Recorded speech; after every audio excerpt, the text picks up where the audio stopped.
హైదరాబాద్ లో కన్సల్టేషన్ మరియు 3500 రూపాయల colour Doppler test Avis hospitals లో ఉచితంగా పొందండి. నమస్తే రమగారు. నమస్తే జయ. రమగారు, ఇప్పుడు ఈ దసరా పండుగకు సంబంధించి కొన్ని అనుమానాలు, సందేహాలు, కొన్ని ప్రశ్నలు మనకి చూసే ఆడియన్స్ దగ్గర నుంచి కూడా చాలా సందేహాలు ఉన్నాయి రమగారు. ధర్మ సందేహాలు ఒక్కొక్కటి మీ ముందు పెడతాను. ముందు ఒక మాట చెప్తాను జయ. చెప్పండి. ధర్మ సందేహం అంటే ధర్మం అంటే ఏమిటి? నీతి నిజాయితీ, ఏదో పూజా విధానం, సంప్రదాయం కదా. మనం ప్రతిసారి చెప్తాం స్వధర్మే నిధనం శ్రేయ. ఈ ధర్మము అంటే ఏమిటంటే ప్రధానమైంది మన తాలూకు మతం, మనం ఎలాంటి విధానాన్ని అవలంబిస్తున్నామో దాన్ని బట్టి, దానికి మన ఊర్లో ఉన్న విధానం, మన సమీప దేవాలయంలో ఉన్న విధానం, మన ఇంట్లో ఉన్న విధానం, పూజలకి ప్రధానమైంది ఇది. లేదా ఒక గురువు గారిని అనుసరించడం, ఒక పురోహితుడు, ఒక్క గురువు, పురోహితుడిని అనుసరించడం. ఆయన చెప్తాడు పాపం పుణ్యం తప్పు ఒప్పు అన్నీ వారివే, ఆయన చెప్పింది చెప్పినట్టు చేసేసుకుంటే మీకు ఏ భయము ఉండదమ్మా. కొన్ని వందల సార్లు ఈ మాట చెప్పాం. మనం సోషల్ మీడియా ఫాలో అయితే ఒక్కొక్కరు ఒక్కొక్కటి చెప్తారు. మీకు ఎవరైతే వీడియోలో చెప్తారో, వీటిలలో చెప్తారో వాళ్ళు మీకు అందుబాటులో ఉండరు.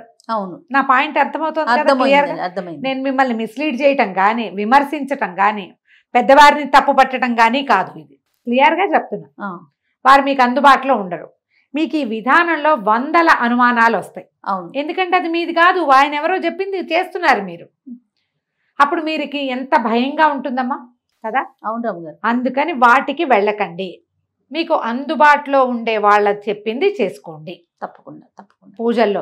ఎందుకంటే మీరు భయపడి జీవితాన్ని దుర్భరంగా చేసేసుకుంటున్నారు చాలా మంది. ఆ కాంప్లికేషన్ జోలికి వెళ్ళద్దు. ఇప్పుడు మన డౌట్లలోకి వద్దాం.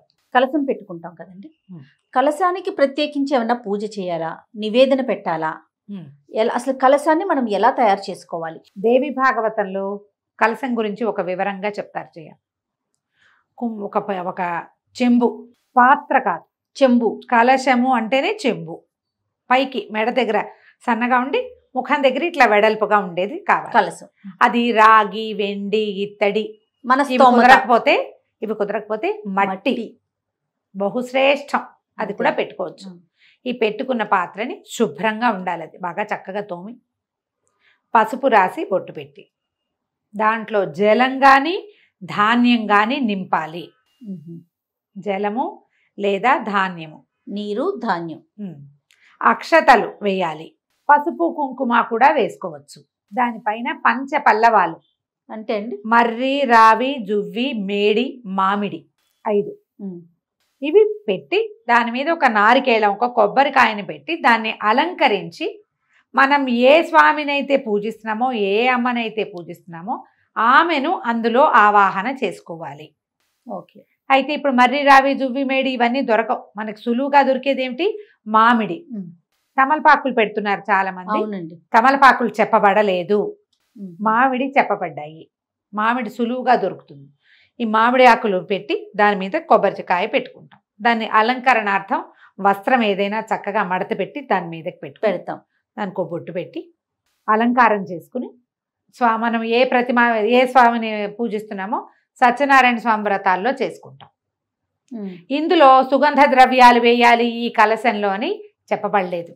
సుగంధ ద్రవ్యాలు వేస్తారు, ఏలక్కాయలు, బెల్లము అవి ఇవి కదా వేసుకుంటున్నారు చాలా మంది. అది చెప్పబడలా. మీకు అవన్నీ ఆసక్తి ఉంటే మీ ఇష్టం, కానీ విధానం అయితే ఇది. ఈ కలశాన్ని పంచపల్లవాలతోటి కలశాన్ని ఏర్పరచడం అని చెప్తారు. ఈ కలశంలో ఉన్న జలం మన పూజ అయిపోయాక, ఒకవేళ నీరుంటే కలశంలో ఆ నీరు మన పూజలు అయిపోయి 9 రోజులు పెట్టుకున్నాం అనుకో, 9 రోజులు పెడితే ఇప్పుడు నేను పైదాకా నీరు పోసి దాని మీద కొబ్బరికాయ పెట్టామనుకో, ఆలోచించండి. ఈ తడి తగిలి కొబ్బరికాయ పాడవచ్చు కదా. అవును. 9 రోజులు ఉంచుకుంటాం. ఈ దసరా 10వ రోజున తీస్తాం, లేదా 9వ రోజు రాత్రే ఉద్వాసన చెప్పి తీసేస్తాం. నాని కొబ్బరికాయ ఏదైనా ఇబ్బంది అవుతుందేమో చూసుకోండి. బియ్యమో ధాన్యమో అయితే ఏమో ఇబ్బంది ఉండదు. ఒక రోజు అయితే మనం 3 రోజులైనా కొబ్బరికాయ నీరు పోసి పెట్టుకోవచ్చు. గంగాజలం పోయటం చాలా శ్రేష్టం. అంత గంగాజలం ఉండాలిగా మన దగ్గర. అదే కదా.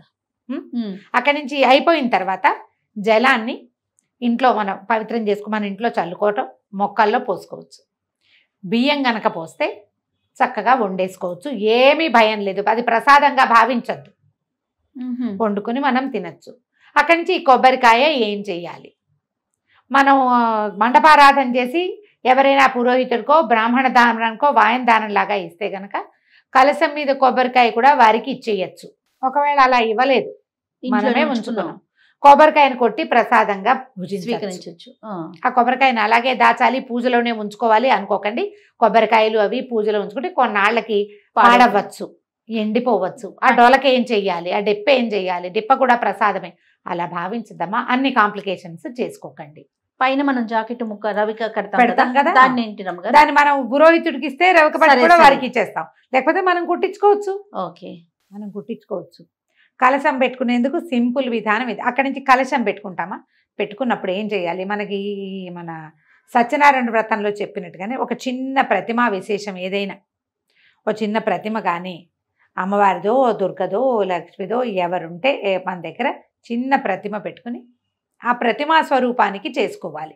ఆ ప్రతిమకి మనం పూజ చేసుకోవాలి. ప్రతిమకి ఇప్పుడు కుంకుమ పూజ, ఇంత కలశం మీద ఇట్లా కుంకుమ చల్లలేం కదమ్మా, కాబట్టి చిన్న ప్రతిమ కనుక పెట్టుకుని ఆ కలశం పెట్టి కలశం దగ్గర ప్రతిమా విశేషం పెట్టుకుని మనం గౌరీదేవిని పెట్టుకోవచ్చా, గౌరిని పెట్టుకోవచ్చు, గౌరిని పెడతాం. గౌరితో పాటు ఒక చిన్న ప్రతిమ పెట్టుకుని ఇప్పుడు నువ్వు అభిషేకం చేయాలనుకుంటావు, కలశానికి చేస్తావా, చేయలేము. గౌరీదేవి పసుపుతో చేసిన గౌరికి చేయలేకపోతాం. ఇప్పుడు ఎవరికి చేయాలి, ప్రతిమకి. ఒక చిన్న ప్రతిమ మీరు ఒక బంగారుదో వెండిదో రాగి అమ్మవారివి రాగి ఇవి దొరుకుతాయి, చిన్న త్రిపుర సుందరి అవి వేసి వెనకాల శ్రీచక్రం వేసి అటువంటిది ఏదైనా ఒకటి తెచ్చి పెట్టుకోండి. శుభ్రంగా తోమేసి పెట్టుకుంటే మనం ప్రతిసారి పూజలో పెట్టుకుంటాం, మళ్ళీ తీసి మన పూజలోనే ఉంచుకుంటాం. ఏటా కొనుక్కోవాలి అక్కర్లేదు, కొనుక్కోవాలన్న ఇదేం లేదు. మన ఇంట్లో ఉన్న ప్రతిమ శుభ్రం చేసుకోవటం, మనం ఆవాహన చేసేటప్పుడు ఆ ప్రతిమా విశేషంలోకి కూడా అమ్మవారిని ఆవాహన చేసుకోవటం. ఇప్పుడు ప్రతిమ కావాలి కదా మనకు ఒక స్వరూపము.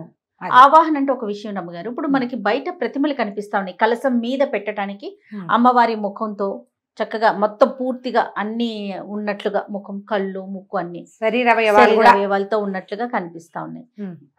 అది పెట్టుకునేటప్పుడు ఏమైనా ప్రత్యేకమైన నియమాలు పాటించాలా, అది ఎవరిమైనా పెట్టుకోవచ్చా? అవి కొత్తగా వచ్చినాయి కదా జయ, అదేంటంటే స్పాంజిలు కూరి గుడ్డలో స్పాంజ్ కూరి చేసింది, ఊరికే అలంకరణార్థమేనమ్మా, అలంకారం కోసమే. మీరు అలంకరించుకున్న దాన్ని ఒక స్వరూపంగా మీరు అనుకుంటున్నారు, తర్వాత అన్ని తీసేస్తారు ఏ ముక్క కా ముక్క, అవునా కాదు? అవును రమ్మ గారు. అప్పుడు అందుకని దాని బదులు జల కలశం పెట్టుకోండి. మీకు కావాలంటే, మీకు ప్రతిమ మీద ఆసక్తి ఉంది ఇట్లా చక్కగా అలంకారం చేసుకో పెట్టుకో, అక్కడ నువ్వు పసుపులు కుంకాలు విసరవు, వేయలేకపోతాం, పువ్వులు వేసుకో, పువ్వులు పెట్టి చక్కగా అలంకారం చేసుకుంటాం. మీరు అలంకరణార్థం చేసుకునే ప్రతిమ వెనకాల ఇక్కడ కలశం, కింద చిట్టి ప్రతిమ ఏదైనా, కాసు రూపు, చిన్న అన్నపూర్ణాదేవి విగ్రహాలు ఉంటాయి అది పెట్టుకోవచ్చు, లలితాదేవి విగ్రహాలు ఉంటాయి ఇంతవి, లేదా ఇంత కాసు బంగారు కాసు 1 గ్రాము ఒట్టి కాసు కొనుక్కోండి, రింగ్ ఉన్నది కాకుండా 1 గ్రామ్తో అన్ని పూజలు ఆవిడకే చేసుకోండి. నైవేద్యాలు ఏమైనా ప్రత్యేకించి పెట్టారా రమ్మగారు కలశం పెట్టినప్పుడు? దసరా నైవేదనలో అన్న నివేదన ఎలాగూ చేస్తాం కదా జయ. ఇప్పుడు చెప్తా దీని మీద ఏంటంటే, మీరే కలశం పెట్టుకుని అది కలశం కలశం కలశం అని 100 సార్లు అనుకుంటే అక్కడేదో పవర్ వచ్చేదమ్మా, మంత్రంతో పవర్ వస్తుంది దానికి. నాకు ఇలా చెప్పడం అయ్యో పాపం అనిపిస్తోంది, కానీ మీరు ఆలోచించండి, తెలియాలి కదా రమ్మగారు. ఇప్పుడు ఒక చెంబులో నీళ్లు పోసి 4 మామిడి ఆకులు పెట్టి దాని మీద కొబ్బరికాయ పెట్టి నువ్వు చేసి అది పెడితే పవర్ రాదు. ఆ పవర్ రావడానికి కావలసిన సాధనం ఇది. ఆ శక్తి ఎక్కడ ఎలా వస్తుంది? మంత్రంతో. నువ్వు అది చేయకుండా అది లేనప్పుడు దీనికి ఎట్లా వచ్చి? అందరికి మంత్రాలు రావు కదా రమ్మగారు, మరి ఎప్పుడు ఏంటి చెప్పండి. అందుకని చక్కగా పుస్తకంలో ఉన్న పూజా విధానం ప్రకారం ఓ ప్రతిమ పెట్టుకోండి, ఇది పెట్టుకోండి అని చెప్తే అంత మటుకే చేయండి అమ్మా, ఎక్కువకి వెళ్ళొద్దు. 2 కావాలంటే కష్టం కదా. ఇప్పుడు నువ్వు అలా పెట్టి కావాలంటే పురోహితుడిని పెట్టి చేసుకోండి. దసరా నవరాత్రులు ఆయన చేస్తాడు ప్రాణప్రతిష్ఠ మంత్రంతో. మంత్రం ఈ పూజ పూజే నువ్వు కావాలంటే చక్కగా పువ్వులతో అలంకారం చేసి చక్కగా యాదేవి సర్వభూతేషు మాతృరూపేణ సంస్థిత ఇది చదువుతూ ఉంటూ వేసుకుంటూ ఉండు. చదివిన దాని ఫలితం వేసిన దాని ఫలితం తప్పకుండా వస్తుంది అంతే కదా. చక్కగా స్తోత్రాలు చదువుకోండి. ఈ కలశము ఆవాహన లాంటివి పెద్దవి రానివి వచ్చా మీరు హాయిగా చేసుకోండి, మీకు ప్రశ్నలే ఉండవు. వచ్చిన వాళ్ళకి బాధ ఏముంది? అంతేగా, బాధ లేదు కదా. అవును అవును ఇది చెప్పాలనిపిస్తుంది జయ. ఏంటంటే మేము కలశం పెట్టి పూజ చేస్తాము అలాంటివి చెప్తూ ఉంటారు అందరూ. కలశం పెట్టుకోండి అని చెప్తారు పెద్దవాళ్ళు కొంతమంది. దాన్ని చేసేయాలనిపిస్తుంది. అది ఎట్లా చేయాలో తెలియదు. ఏదో చేయటం వల్ల మనకి ఏదైనా వచ్చేస్తుంది అనుకోవద్దు. చేసేది శ్రద్ధగా చేయాలి. డాంబికానికి పోవద్దు. డంబాచారంతో గ్రాండ్ అని చేసేదాంతో ఫలితం రాదు. ఓకే, మీరు చేసే కాస్త చిన్నది ఎప్పుడూ చేసుకునేది రెగ్యులర్గా, శ్రద్ధగా, నియమంగా, ఆసక్తితోటి, ప్రేమతోటి, భగవంతుడి మీద నమ్మకంతో చేస్తే సరిపోతుంది. నువ్వు ప్రేమతో డంబాచారం చెయ్యవు. నువ్వు డంబాచారం ఎప్పుడు డంబం కోసం, గొప్ప కోసమే చేస్తావు. అంతే, కరెక్ట్ అండి కదా. అవునండి, ఆలోచించి దిగండి దేంట్లోకైనా. చక్కగా ఓ పురోహితుని ఏర్పాటు చేసుకుని చేసుకోవచ్చమ్మా. ఎంత బాగుంటుందో. దసరా ఉత్సవం నాకు ఎంత సరదానో అట్లా చేయాలని. అవునా, ఇంట్లో కుదరదు అట్లా. కానీ నేను మాకు పాఠశాలలో చక్కగా అసలు ఎంత బాగుంటుందో, బహుపరాకులు చెప్తూ ఎంత బాగా చేస్తారో. మంచి వేద విద్యార్థులు చాలా మంది ఉన్నారు. చాలా బాగుంటుంది. ఖచ్చితంగా ఒక రోజైనా వెళ్ళి నేను మొత్తం సేవాకాలం అంతా కూర్చుంటాను అక్కడ. ప్రతిరోజు వెళ్ళైపోతాను. కానీ మనం చక్కగా ఇంట్లో మామూలు పూజ చేసుకొని, సింపుల్గా పూజ చేసుకుని ఏదైనా చదువుకోండి. సాయంకాలం ఏ శంకర మఠానికో ఏ దేవాలయానికో వెళ్ళి మొత్తం పూజ అంతా చక్కగా మంత్రం చక్కటిది వినండి. ఆ పవర్ అందులో ఫీల్ అవుతారు మీరు. అవును, ఒక స్పెల్ లాగా ఉంటుంది, అందులోకి వెళ్ళిపోతాం. దానివల్ల చాలా ఫలితం వస్తుందమ్మా. సంతోషం రమ్మ గారు, నమస్తే.